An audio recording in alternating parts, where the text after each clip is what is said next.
ఈ విషయానికొస్తే నక్షత్ర పొంతనే 4 మాత్రం ఉంది. నక్షత్ర పొంతనం 10.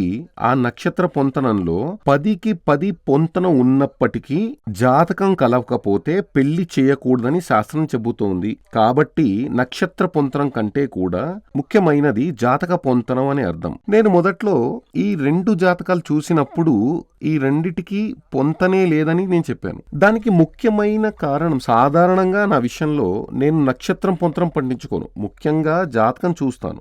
ఆ తర్వాతే నక్షత్ర పొంతనం చూస్తాను. ఇంకా చాలా పొంతనలు ఉన్నాయి, వాటిని చూడాలి. వాటి గురించి గతంలో ఒక వీడియోలో మీకు చెప్పాను. జాతకం పొంతనం ఎలా చూడాలో చెప్పాను.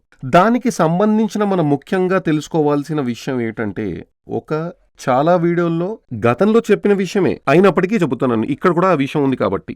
ఒక అమ్మాయికి పెళ్లి చేసి పంపడానికి కారణం ఏమిటి? ఆమెకి కామశాంతి జరగాలని అలా చేస్తారు. అవును కదా? మీ ఇంట్లో దొరకని ఒక విషయం అక్కడ దొరకాలి,